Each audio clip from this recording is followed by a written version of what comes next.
This version of Biden, intellectually, analytically, is the best Biden ever. Marijuana, pot, grass, whatever you want to call it, is probably the most dangerous drug in the United States. Dangerous drug. It is clear, however, that if left unchecked, Saddam Hussein will continue to increase his capacity to wage biological and chemical warfare and will keep trying to develop nuclear weapons. Being a pro-war pundit means never having to say you're sorry. William Crystal led the march to Baghdad behind a battery of Washington microphones. He has not responded to any of our requests for an interview, but he still shows up on TV as an expert. He's got to begin to show progress in 3, 4, 5 months once the U.S. troops get in. The Times liberal hawk Thomas Friedman also said no. With the media. We're not trying to show you propaganda. We're just showing you what is. We're just showing you what is.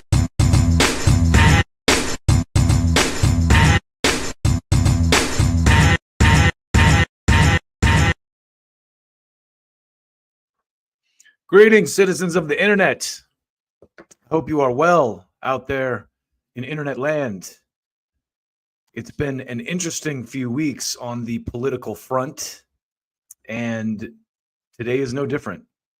I have a speech to share with you that the new Vice President, Vance, gave at the Munich Security Conference, and as the thumbnail says, it's a bit of a pimp slap to the EU from the new administration. And honestly, I have to say, I didn't vote for Trump, but I'm really liking what I'm seeing so far. You know, there's a lot of, angry people about the Gaza thing, which I understand. I'm anything I can do to push back on what's going on there, I'm going to do. But you have to kind of set that to the side in other situations and take the good with the bad. Don't let the perfect be the enemy of the good. Now, I want to start today by making the case for what I call the realignment of the parties. And I think this is very clear to anyone who's been paying attention. It's very clear to Bernie people who got frustrated with the Democratic Party and stopped investing their time and energy into that dead end. But I have receipts today, and this is such a great clip. You're going to love this. This is a clip of young Senator J.D. Vance interviewing with Crystal and Sagar on Rising ahead of the 2020 election. And Vance back then makes the case that I've been making on why the political dynamic has changed. But this conversation just, I covered the Monk debate with Steve Bannon and David Frum. And if you haven't seen that, I highly recommend watching it. But when you watch that, you can see how the parties have shifted and how now the Republicans, or the quote unquote right, I don't believe that they're the right anymore. I don't think right and left are even a thing anymore when you consider this dynamic and how it's shifted. But in that debate, Steve Bannon pretty much lays out the agenda for MAGA, and it's a very working class agenda. And he's fought every step of the way by David Frum, the former Bush speechwriter who wrote the Axis of Evil speech, who is now an avowed liberal. And it just spends the whole time calling Bannon a racist and saying, oh, we will not deal with hate. And basically, soapboxing on identity politics. Now, this is the guy who arguably did one of the most racist things against Muslims in the history of the country, with his Axis of Evil thing, just kind of lumping all Muslim countries together as terrorists and making them targets of the United States. So in this clip, and again, this is from, I'll check the date when I pull it up, but it's Crystal and Sagar talking to J.D. Vance. And the headline on it is J.D. Vance exposes the Lincoln Project as neoconservative deficit hawks. So it's from 4 years ago, from July 21st, 2020. So just enjoy this, and I'll stop for commentary. The Lincoln Project is set to spend millions of dollars in swing states through the election day, aiming to turn Republican voters against President Trump. The Never Trump Republicans who started the Lincoln Project have a singular mission. That's to defeat Trump in the polls in November. But is that their only motive? We're going to dig into it. So according to the Washington Post, the Lincoln Project, once the... Now, as we watch this, keep in mind, they won. So they won this cycle. And so that's why it was so much better to see them lose in this cycle. But I digress. Let GOP to have their own internal reckoning by working to increase voter turnout. Joining us now to discuss is author of the best-selling book, Hillbilly Elegy, J.D. Vance. Great to see you, J.D. Welcome back. It's good to see you, J.D. So this interview... I don't know. He might not have even been a senator yet at this point. They introduced him as the author of the book, Hillbilly Elegy. So I don't even know if he was actually a senator yet. But listen to some of the points he makes, because it illustrates what I've been saying all along about the parties realigning. You with John Weaver, who's one of the people behind the Lincoln Project, was really interesting because part of the critique of the Lincoln Project is basically these guys were on board for all of it right up to Donald Trump. And now that they're not part of the inner circle, that's really where their beef is. And so when he was pressed on things like, okay, so if Joe Biden wants to raise taxes on the wealthy, something that you and your compatriots have opposed for the entirety of your professional careers, are you going to back him? Are you not going to back him? He didn't really have a response. So what do you make of all of this, JD? Listen, I think there are a couple of things going on. First, I tend to see the Never Trump movement primarily as ideological, right? There are some people who just really dislike the president personally. But if you look at the main folks who are involved in the Lincoln Project, what they really want is to maintain the standard neoconservative commitment to free trade, neoliberal economics, and especially really aggressive foreign wars. And if you think of the people involved, whether it's John Weaver or Bill Kristol, they're all sort of on that same ideological wavelength. I think the second thing that's happening is that these folks, frankly, realize that they're off of the Republican dollar. They realize that because of the way they've constructed their role in politics over the past 4, 5, 10 years, they really don't have a paycheck coming from the standard Republican Party. And so I think they're trying to find another way to ensure that they can actually cut a paycheck in politics. And that's, unfortunately.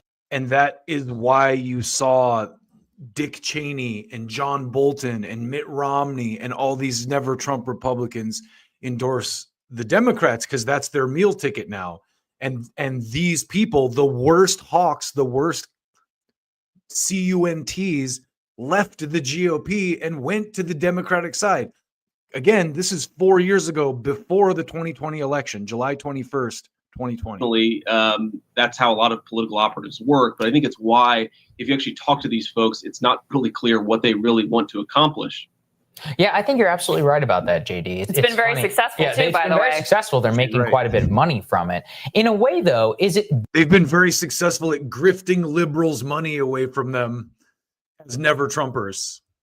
Is it a good thing that John Kasich is just somebody who's going to come out there and say, I'm speaking at the Democratic convention, I'm endorsing Joe Biden? As somebody like yourself, you want to redefine conservatism, move the Republican Party in a more working class direction. Is it frankly just a good thing to say goodbye to these people and let them reveal themselves for what they're really all about?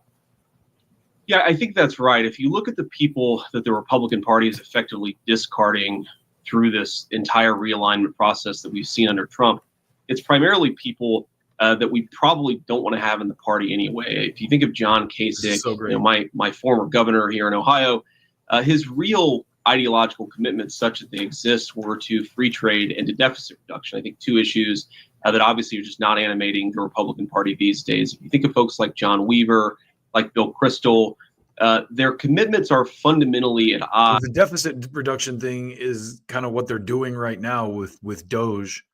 But it's also one of those things where it's not even really deficit reduction at this point. It's really just like an audit of like, what the hell are we doing with everything, With the increasingly working class hue of the Republican Party. And so it's just doesn't make a ton of sense. So this was 4 years ago. And when you listen to him talk, you can understand why Trump picked him as VP. Bannon did say multiple times that he wanted RFK to be Trump's VP, but I think Vance might have been an even smarter pick based on his history as someone who's been speaking about the realignment of the Republican Party for a long time. Sense for the sorts of people, downscale, non-college educated folks who are really looking to have some response from politics to the problems of globalization to even be in the same party as people like Weaver, Kasich, Bill Kristol, and so forth. So I don't think it's surprising that you're seeing the divorce, and ultimately it's a good thing because hopefully as those people move out of the party, we have some other folks moving into the party who are pushing it in a better direction. Well, and you have as Bill Kristol and David Frum moved out of the Republican Party, Tulsi Gabbard and RFK Jr. moved in there. So it's crazy how I found this clip. But anyway, let's keep watching. And lies the problem, JD, because you don't have those people moving into the party right now. Of course, here's Democratic operative Crystal Ball laying it out for you. I mean, we've been covering here on this show, yes, a big part of the Democratic surge, both in 2018 and also in 2020, is this flight of white affluent suburbanites into the Democratic Party, the type of people who might, flight of white affluent suburbanites, basically people who work for the, one of the agencies, all these, as Max called them, the people in the McMansions in the suburbs surrounding DC.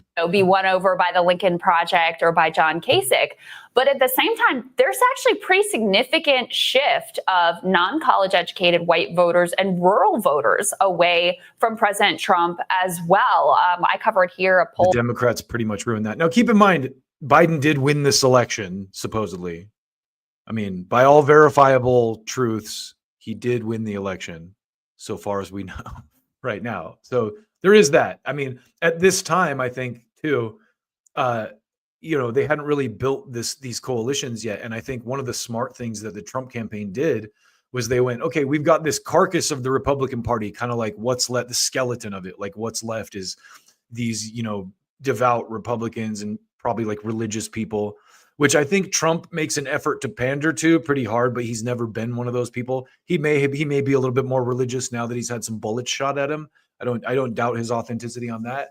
But I always thought it was a what's the word? I didn't want to say disingenuous, but one of those moves where he knew that he had to pander to that conservative base. So what was left of the Republicans was kind of like the religious right and the libertarian Ron Paul types who would never go to the Democrats. So Trump and Vance kind of took that carcass and brought some new meat to it, by forming these coalitions with libertarians and kind of, ex-leftist people, populist left people who were upset with the way that the Democrats did Bernie and, were willing to maybe work with these guys, in exchange for some policy wins. That showed disapproval of his coronavirus rate very high among rural voters and among Southerners as well. And that disapproval has been ticking up at a faster pace, even than among those affluent white suburbanites. So what does that mean for the Republican Party? And what do you think the lessons are going to be after November if Donald Trump does, in fact, lose in a significant way as he's on track to do right now? I think there's a short-term. Listen to what Vance says too, because Trump, of course, did lose. Answer and a long-term answer to that question, Crystal. The short-term answer is that if you look at where President Trump has been weakest, especially with his core group of voters, it's tended to be where he's embraced establishment Republican priorities. Frankly, priorities that aren't all that different from what Bill Kristol would have pushed 5 or 10 years ago in the Republican Party. Arguably his weakest moment politically has not been the reaction to the coronavirus, but it was when the Obamacare repeal and replace and tax reform sort of happened simultaneously. And people just realized that a lot of middle class, working class voters just didn't care about those legislative priorities. And consequently, Republicans suffered. The longer term answer, though, is I think that for any type of real realignment to happen, Republicans have to recognize they need two core groups of voters. They need those working class white voters that you just mentioned, but they also need working and middle class voters from minority communities to come over to the Republican Party. There's some evidence that's happening with Hispanic voters. There's a little bit of evidence that's happening with Black voters.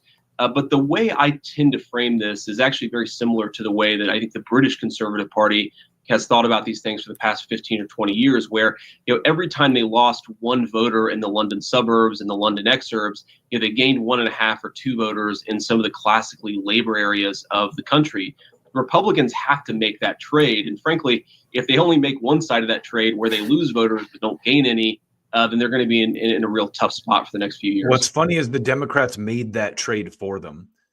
I should have pulled that goddamn clip of Chuck Schumer talking about for every blue collar vote we lose, we'll gain 2 in the suburbs with these, and that's all the Democrats have now is those kind of upper middle class suburbanites and really wealthy donors, people who work for the federal government. Yeah, I absolutely agree, obviously, JD. But we haven't seen much of the effort from that in the midst of these coronavirus bailouts and many of the economic priorities that we see right now from the White House on down to the GOP caucus, absent a few senators who are willing to think for themselves, seems to be very much caught up in Steve Moore, Art Laffer, trickle-down ideology. What is the core problem, in your view, that stops the Republican Party at this moment from pursuing the agenda that you and I care about so much? Yeah, I think first of all, if the party goes down that pathway, meaning especially austere in the face of this coronavirus pandemic and the economic fallout, I think they're going to be hammered at the ballot box in November. I just don't think there's any pathway for them that runs through the Steve Moore, Art Laffer style of economics. But to answer your question, I think that for them to make major inroads, they have to recognize what the real problem is. And the problem right now is institutional conservatism. There are a lot of institutions, a lot of think tanks, a lot of organizations that earn a lot of money by pushing economic policies that are in the interests of big Republican donors. And this tension has been there in the Republican Party for 2 decades now. It's very obvious. The interests of the donors are just not aligned with the interests of the working and middle class grassroots voters. And eventually one of those 2 interests has to win out. My hope is that if the working... And that is why they're they're on the Democratic side, or they were on the Democratic side until Trump beat them this cycle. Class interests win out, then you start to attract other working class voters from the Democratic Party, and then you have a viable coalition. But that's a big if, and I think it requires Republicans to recognize that what's in the interest of the donors right now just isn't in the interest of them politically or in the interest of the broader country. Mm-hmm. And JD, finally, you're on the ground in Ohio. You live in Cincinnati. I just wanted to show you who JD Vance is and the things he's been saying for a long time, because he has been a major force behind this realignment of the parties. And so fast forward to this weekend, he gave a speech in Germany at the Munich Security Conference. But before I show you this speech and we talk about it, I want to show you kind of the pretext to this. Hold on a second. Let's go to the comments real quick. I actually respect JD for his ideological consistency. That's why the donor class hates him. Yeah. And so we're going to get to this speech in just a minute. It's fucking fantastic. As the thumbnail suggests, it's a fucking pimp slap to the EU. But let's be honest, our government is equally to blame over the last 4 years with a lot of the shit that they're doing there. But you're going to love this. Anyway, the pretext, let me just set this up for you. So the pretext to this Munich Security Conference, they're in the pretext in the lead up to this conference. I don't know if you saw this in the news, but there was an attack in Germany. So I want to play you this from Sky News, Rupert Murdoch's Sky News, and just show you a couple of, I want you to see this report about this, because I was kind of ignorant to what had happened. I had heard that it was, there's a lot of hysteria right now around illegal immigration and migrants and stuff. And I had heard that this Afghani kid had supposedly killed a bunch of people in a terror attack in Germany. So let's get kind of the base level facts on this and just listen to, like I said, Rupert Murdoch's Sky News and how they frame this. It's a European outlet, so I thought it was worth listening to them. This is the moment police arrest a suspected attacker, a man accused of driving a car into people in Munich. As police hold him a few meters away, the innocents caught up in this carnage. So first of all, just the dramatic kind of tone that they're setting the stage with the shaky camera and, oh my God, innocents. To my understanding, and this doesn't make it okay, but no one was actually killed. They just say people were injured. So anyway, let me finish Trade this. union demonstrators still dressed in their... Another thing, this is another weird kind of subset of factual data here. The people that this kid drove his car into were union demonstrators. It was a protest. So apparently migrants hate union demonstrators, or it's this weird kind of ginned up thing that kind of kills multiple birds with one stone in the build up to the Munich Security Conference. Neon vests. Prams, shoes, glasses and umbrellas, all left behind in the rush to escape. Protesting union members had only seconds to act as a Mini tore through the crowd. Dozens were injured, including children. We saw the whole demonstration. They were walking along the whole street, and when they crossed the intersection, a car drove into the back of the crowd. I heard one or maybe two shots right after the car went into the crowd. I think that was the police. There was already a heavy police presence in the city ahead of the annual Munich Security Conference this weekend. So one of the things you'll notice too about European terror attacks is that it wasn't a machine gun, it was a car, and no one actually died. People were injured. I mean, that's yet to be decided. Maybe someone actually died, but let's see what happens. As ambulances lined up to ferry away the hurt, helicopters hovered overhead. A vehicle approached from behind, caught up with the police vehicle, started to overtake, accelerated, and then drove into the end of the demonstration. Colleagues caught the perpetrator. The vehicle was shot at once. The perpetrator was arrested. The suspect is a 28-year-old Afghan, and he is an asylum seeker. Images posted on social media show the suspect Farad N, whose face can't be shown for legal reasons, next to a white Mini Cooper. First of all, this guy does not look like a terrorist already. He's a Americanized Muslim, or he's clearly like a capitalist Muslim kid who's into like hip hop. Look, he's got a chain. He's got like fresh kicks and jeans. Like, he's not some Muslim terrorist. And he's got a Mini Cooper. So anyway, this is just little interesting things to think about here. He's not a suicide bomber. Confirmation of his status as an asylum seeker has added to the shockwaves from this incident. Of course it has. In just over a week. Of course it has. That line is key. Let's play it back again. Hold on a second. Has added to the shockwaves from this incident. Play this line again. Confirmation of his status as an asylum seeker has added to the shockwaves from this incident. So this type of shit, this type of Orwellian shit, and the timing of it is just too fucking convenient. And especially the way they're framing that, like, oh, that added to the shockwaves. The fact that he was an asylum seeker added to the shockwaves. This is definitely not propaganda, I promise. In just over a week, Germans will vote in an election already dominated by migration debates after another Afghan man was arrested in January for a knife attack in Aschaffenburg that left a man and child dead. The far-right Alternative for Germany party have repeatedly called for tougher migration rules and are currently second in the polls. Their leader, Alice Weidel, today tweeting, "My deepest sympathy goes out to the victims and their families. Is it going to continue like this forever? Migration change now." And keen to show violence wouldn't be tolerated, the current chancellor was also quick to comment. Es ist furchtbar, was heute in München geschehen ist. What happened in Munich today is terrible, a terrible attack. Even if not everything is known yet, what we will know at some point is already clear.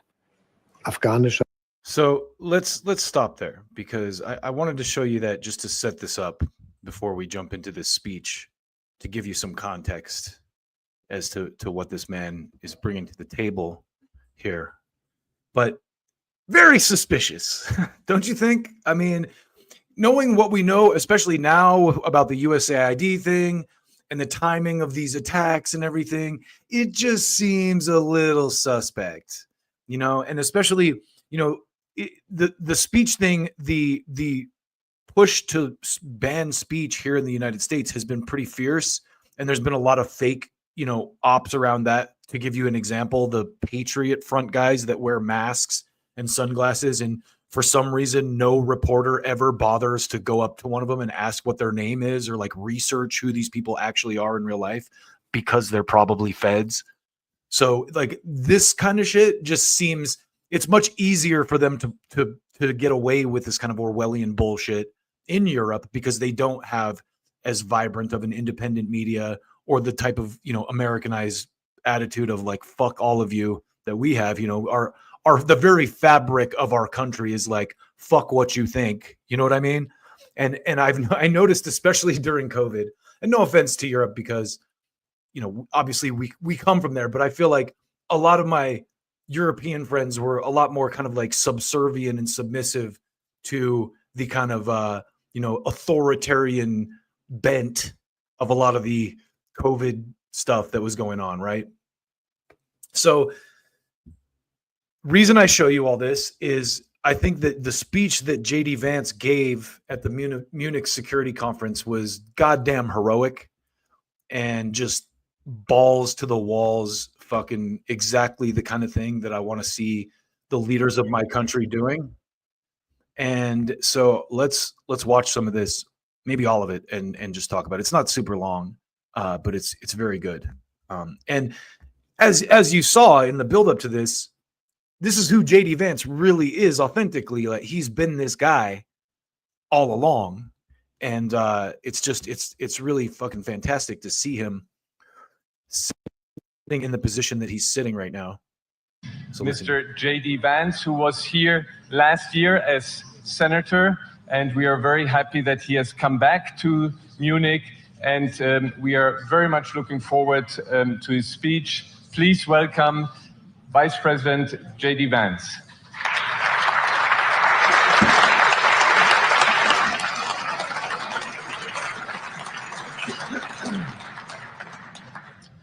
Well, thank you, and thanks to all the gathered delegates and luminaries and media professionals, and thanks especially to the host of the Munich Security Conference for being able to put on such an incredible event. We're, of course, thrilled to be here. Also, just quick side note before we keep going. Volodymyr Zelensky is here. He's in the audience right now. We're happy to be here. And, one of the things that I wanted to talk about today is, of course, our shared values. And, it's great to be back in Germany. As you heard earlier, I was here last year as United States Senator. I saw Foreign Secretary David Lammy, and joked that both of us last year had different jobs than we have now. But now it's time for all of our countries, for all of us who have been fortunate enough to be given political power by our respective peoples, to use it wisely to improve their lives. Now listen to the way he framed that. I fucking love that. All of us who have been fortunate enough to be given political power by our citizens. And I want to say that, I was fortunate in my time here to spend some time outside the walls of this conference over the last 24 hours. And I've been so impressed by the hospitality of the people, even of course, as they're reeling from yesterday's horrendous attack. And the first time I was ever in Munich was with my wife, actually, who's here with me today, on a personal trip. And I've always loved the city of Munich, and I've always loved its people. And I just want to say that we're very moved, and our thoughts and prayers are with Munich and everybody affected by the evil inflicted on this beautiful community. We're thinking about you, we're praying for you, and we will certainly be rooting for you in the days and weeks to come. Now,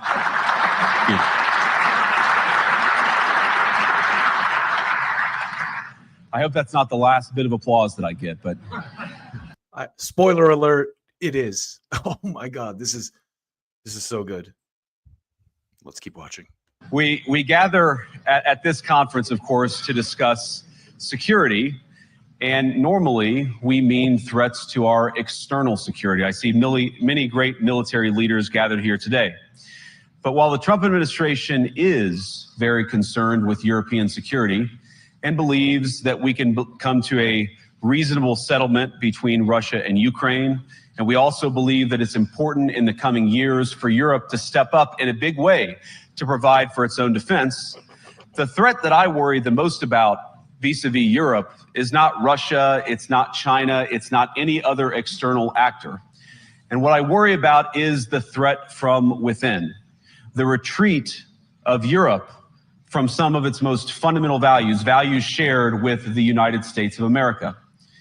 Now, I was struck that a former European commissioner went on television recently and sounded delighted that the Romanian government had just annulled an entire election. He warned that if things don't go to plan, the very same thing could happen in Germany too. Now, these cavalier statements are shocking.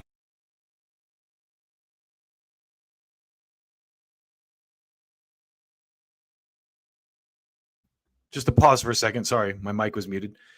If you haven't been following that, in Romania, what happened is they didn't like who won the election, so they said they have to do it over because of Russian disinformation. Is basically the crux of what happened there. Let me stop interrupting Mr. Vance here. To American ears. For years, we've been told that everything we fund and support is in the name of our shared democratic values.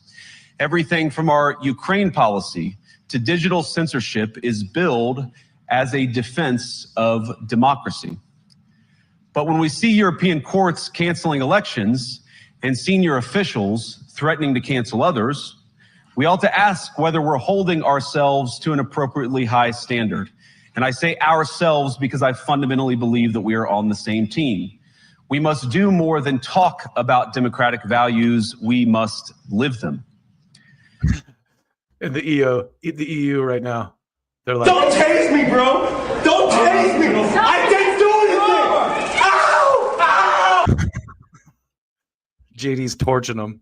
Now, within living memory of many of you in this room, the Cold War positioned defenders of democracy against much more tyrannical forces on this continent. And consider the side in that fight that censored dissidents, that closed churches, that canceled elections.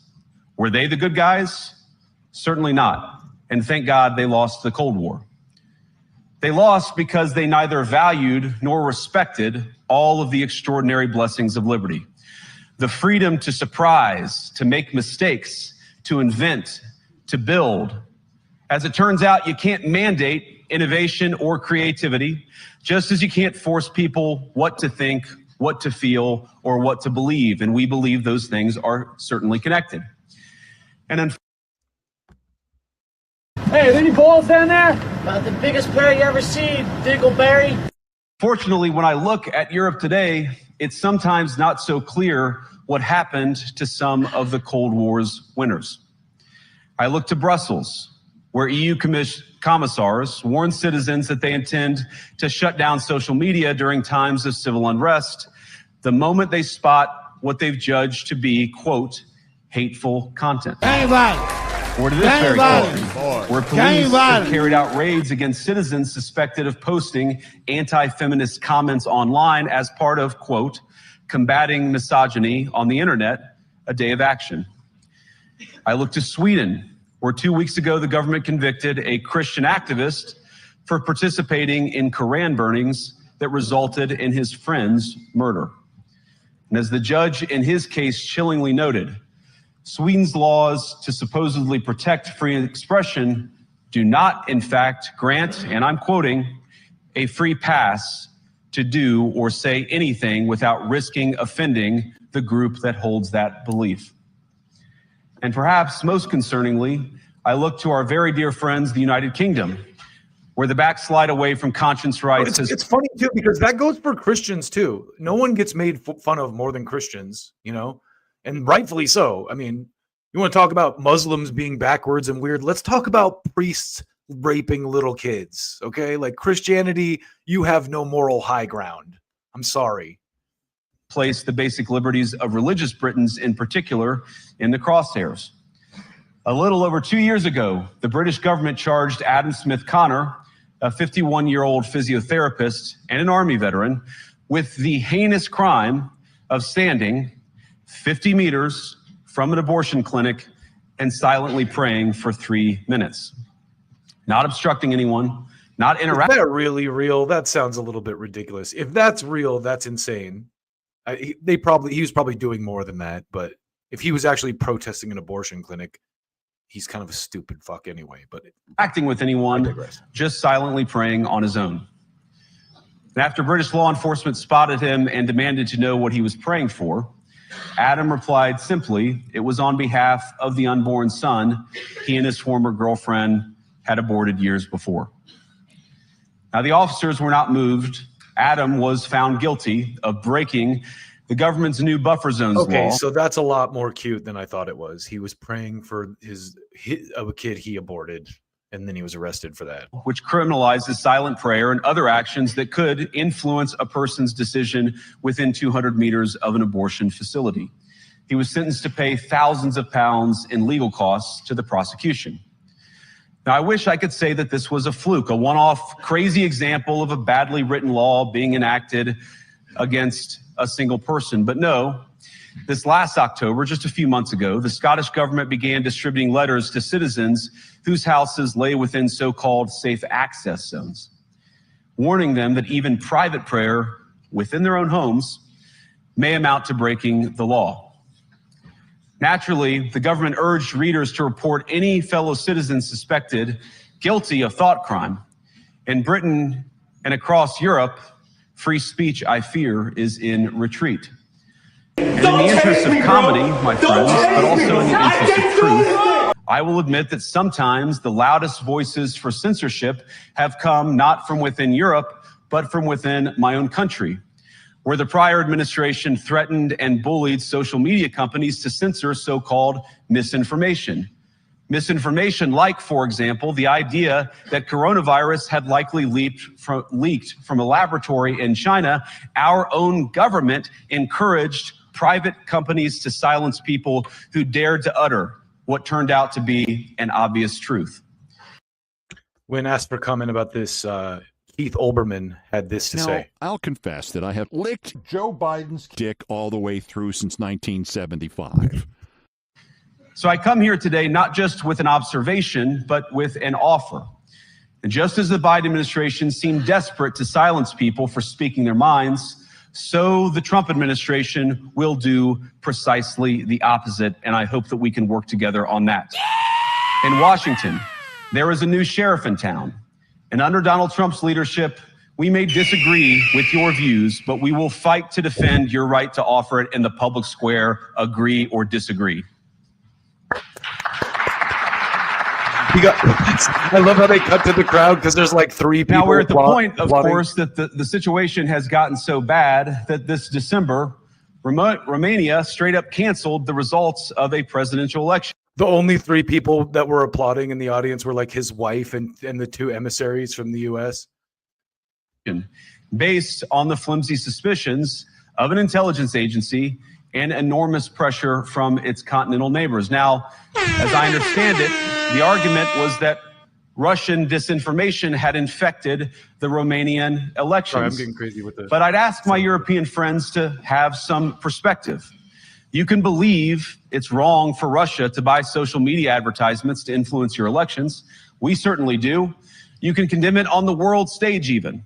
But if your democracy can be destroyed with a few $100,000 of digital advertising from a foreign country, then it wasn't very strong to begin with.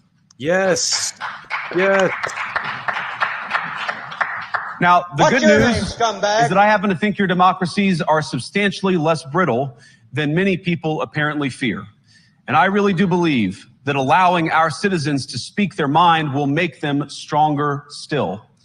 Which, of course, brings us back to Munich, where the organizers of this very conference have banned lawmakers representing populist parties on both the left and the right from participating in these conversations. This is why the thumbnail looks like it did, because J.D. Vance is like lecturing these guys like he's their parent. Like, what the fuck are you doing, Europe?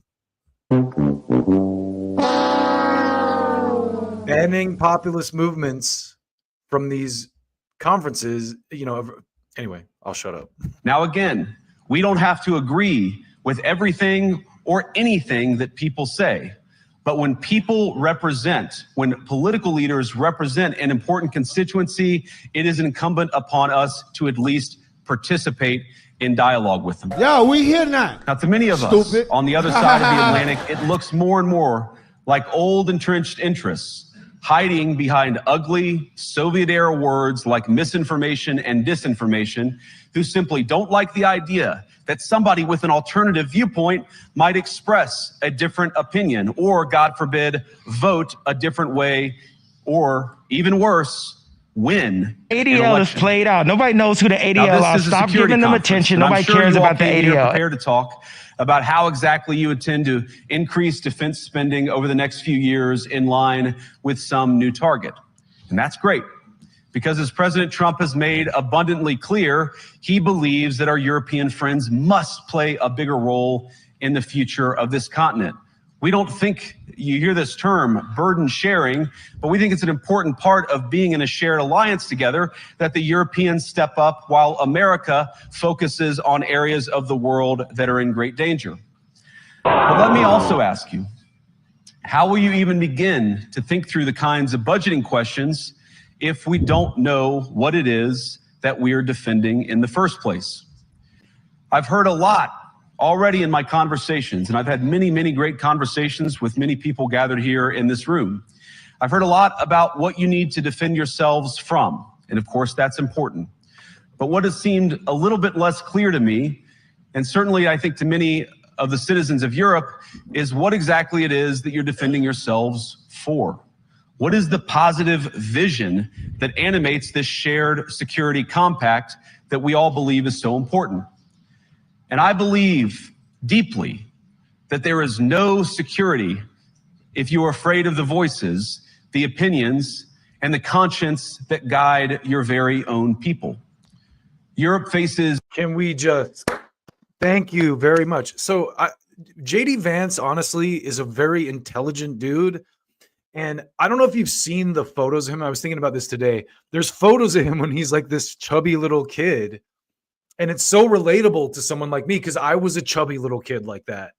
And it's so cool to see this. This is a dude who came from humble beginnings, pulled himself up by his bootstraps, was in the military, went to Yale, and is out here making intellectually sound arguments on behalf of the middle class and on behalf of freedom of speech. That is the kind of representation I want to have on the world stage. Let me just pull that back a little bit and listen to what he said right here one more time. Me, and certainly I think to many already in my conversations, and I've had many, many great conversations with many people gathered here in this room. I've heard a lot about what you need to defend yourselves from, and of course that's important. But what has seemed a little bit less clear to me, and certainly I think to many of the citizens of Europe, is what exactly it is that you're defending yourselves for. What is the positive vision that animates this shared security compact that we all believe is so important? And I believe deeply that there is no security if you are afraid of the voices, the opinions, and the conscience that guide your very own people. Europe faces many challenges, but the crisis this continent faces right now, the crisis I believe we all face together, is one of our own making. If you're...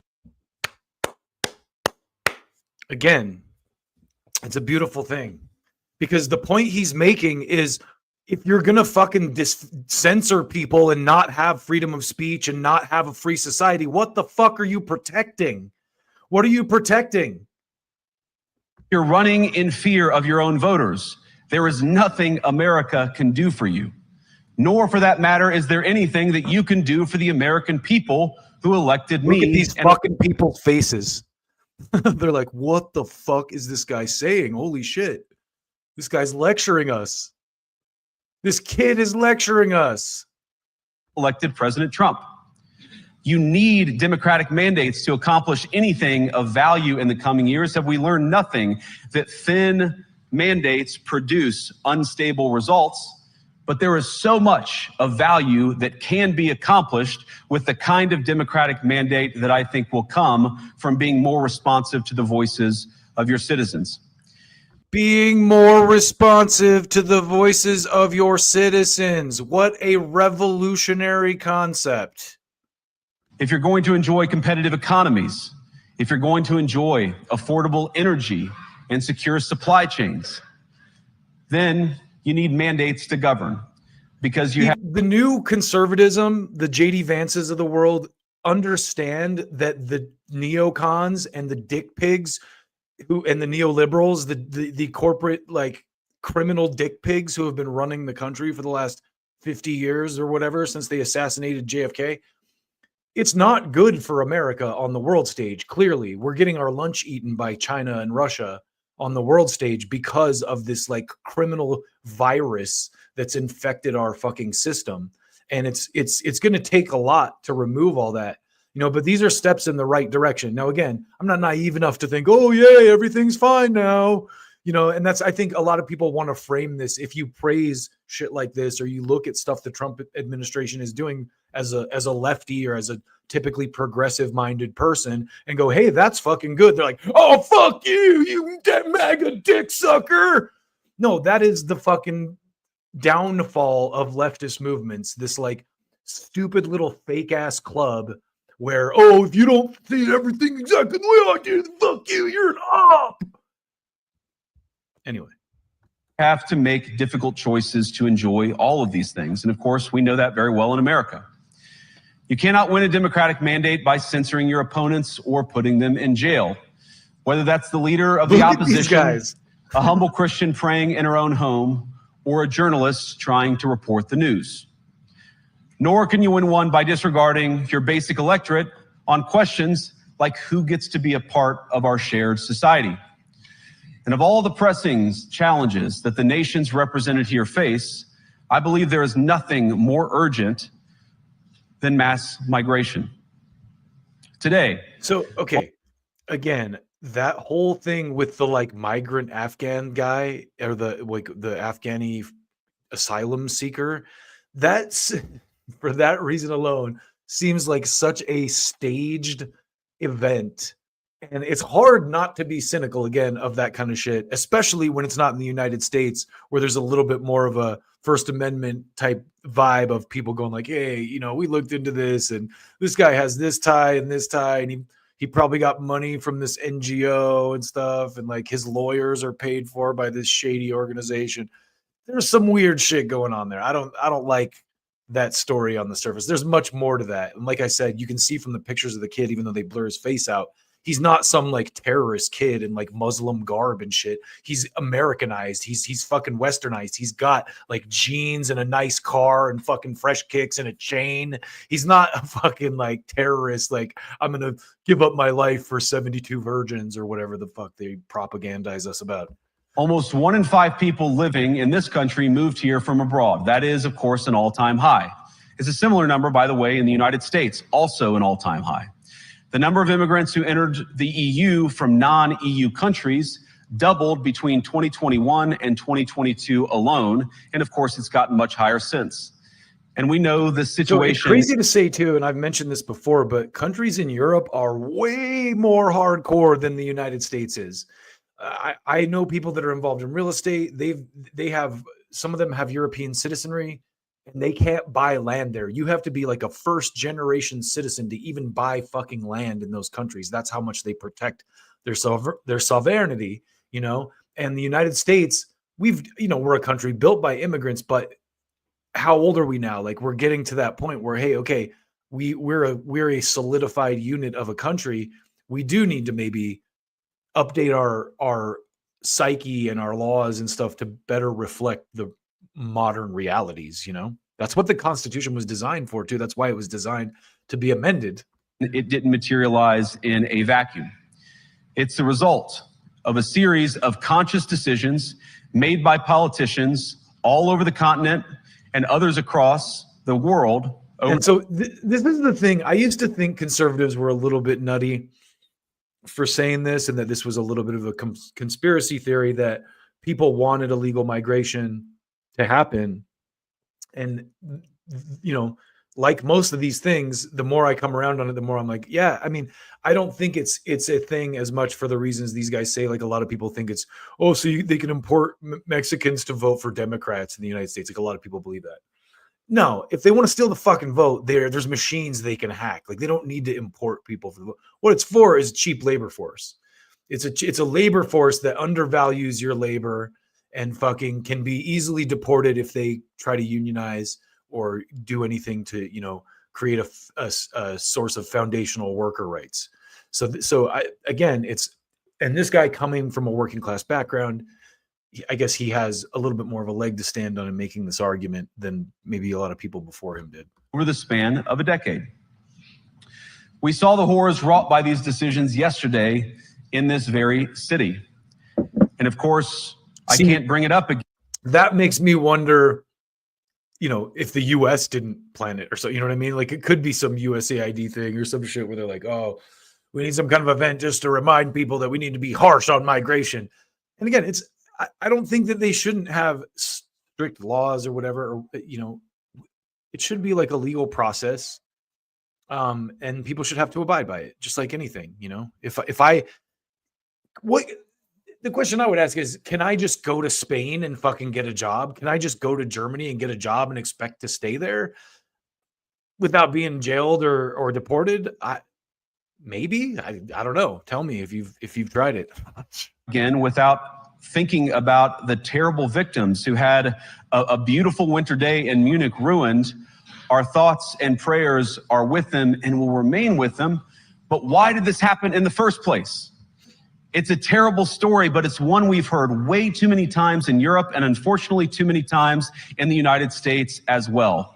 An asylum seeker, often a young man in his mid-20s, already known to police, rams a car into a crowd and shatters a community. How many times must we suffer these appalling setbacks before we change course and take our shared civilization in a new direction? No voter on this continent went to the ballot box to open the floodgates to millions of unvetted immigrants. But you know what they did vote for? In England, they voted for Brexit, and agree or disagree, they voted for it. And more all over Europe, they're voting for political leaders who promise to put an end to out-of-control migration. Now, I happen to agree with a lot of these concerns, but you don't have to agree with me. I just think that people care about their homes, they care about their dreams, they care about their safety and their capacity to provide for themselves and their children. And they're smart. I think this is one of the most important things I've learned in my brief time in politics. Contrary to what you might hear a couple mountains over in Davos, the citizens of all of our nations don't generally think of themselves as educated animals or as interchangeable cogs of a global economy. So this is something I've been saying a lot too, that I've noticed pretty heavy in the last couple of years. I really feel like we're being propagandized that we're all stupid racists, because the actual facts and the reality, long form content like Joe Rogan, where it's like a 3-hour in-depth conversation, is very popular in the United States. So clearly people are, have a much more of an attention span than we're being told that we have. Also, I'm out in public dealing with different types of people all the time, and I rarely meet a person that is disagreeable or that I'm like, fuck that person. Very rarely. It happens once in a while, but it's very rare. For 99.9% of the people I interact with on a day-to-day basis are very fucking cool, very kind, very easy, agreeable, very intelligent. So many people that I've talked to, and you saw it with the vote, the way the vote came down, get the kind of shit that he's talking about. So I just wanted to take a quick aside to point that out. And it's hardly surprising that they don't want to be shuffled about or relentlessly ignored by their leaders. And it is the business of democracy to adjudicate these big questions at the ballot box. I believe that dismissing people, dismissing their concerns, or worse yet, shutting down media, shutting down elections, or shutting people out of the political process protects nothing. In fact, it is the most surefire way to destroy democracy. And speaking up and expressing opinions isn't election interference. Even when people express views outside your own country, and even when those people are very influential. And trust me, I say this with all humor. If American democracy can survive 10 years of Greta Thunberg scolding, you guys can survive a few months of Elon Musk. But what German democracy... Just like a dead quiet in the room. Zero applause on that. Now, I saw some people saying on Twitter, well, the difference is like Greta Thunberg is an unelected, teenager who had, no electoral power. And that's true. That's fair. But also Elon Musk he's only there because Trump appointed him there. And because, and this is the one thing I think, just a quick aside here again, I talked about this on a previous stream, but the way that politics works in America, you need money. So to fight oligarchs, you need oligarchs, as sad as it is. And, I disagree with everything that Elon Musk believes, but I think one of the reasons that Trump was able to get appointees like RFK Jr. and Tulsi Gabbard through a Congress that is funded by the interests that don't want them there, in the case of Tulsi, the military industrial complex, in the case of RFK, big health and pharma, is because he has Elon Musk and Nicole Shanahan behind him going, we will fund primaries against all you Republicans who don't vote for these appointees. And that's how you actually affect change. And that's why, as much as it sucks, I see people getting mad about, Jimmy Dore platforming Steve Bannon, that kind of thing. It's like, no, if you listen to the way Vance is talking, he's part of a populist movement. So yeah, there's definitely oligarchs involved, and Trump is definitely not a working class guy, but he picked Vance for a reason, and he built this coalition for a reason. And so far he's been giving, concessions to the people that, he promised things to, like the Ross Ulbricht pardon with the libertarians. So there's opportunity here for, as a leftist or as someone who's progressively minded and on the left, to work with the MAGA people to get policy that benefits the working class. And that's the main reason. And I just love this tone. I love the reset here. I love Vance going to Europe and just saying, look, the kind of shit that's going down is not going to be tolerated. This is not how you build a strong fucking free society. What the fuck are you defending if you don't have a free and open society yourselves? That's the same argument I make with the fucking shit that's going on in the Middle East. Oh, well, these people are savages. We have to, get rid of, we have to, go hard on them. Well, when you're a savage yourself and you do this, like what moral high ground do you have? And it's the same thing here. What the fuck are you defending with your censorship when you don't even have an open society? You're ruining everything you're supposed to be defending through this censorship. But I'll shut up, and this is almost over. What no democracy, American, German, or European, will survive is telling millions of voters that their thoughts and concerns, their aspirations, their pleas for relief are invalid or unworthy of even being considered. Democracy rests on the sacred principle that the voice of the people matters. There's no room for firewalls. You either uphold the principle or you don't. Europeans, the people, have a voice. European leaders have a choice. And my strong belief is that we do not need to be afraid of the future. You can embrace what your people tell you, even when it's surprising, even when you don't agree. And if you do so, you can face the future with certainty and with confidence, knowing that the nation stands behind each of you. And that, to me, is the great magic of democracy. It's not in these stone buildings or beautiful hotels. It's not even in the great institutions that we have built together as a shared society. To believe in democracy is to understand that each of our citizens has wisdom and has a voice. And if we refuse to listen to that voice, even our most successful fights will secure very little. As Pope John Paul II, in my view, one of the most extraordinary champions of democracy on this continent or any other, once said, "Do not be afraid." We shouldn't be afraid of our people, even when they express views that disagree with their leadership.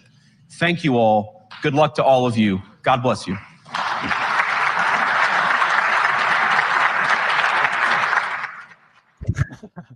Definitely not a standing ovation there from that room of European oligarchs, leaders, if you want to call them that. But again, I love to see it. I say this constantly. I didn't vote. I withheld my vote. Well, I was just too lazy to vote, and no one really inspired me this time.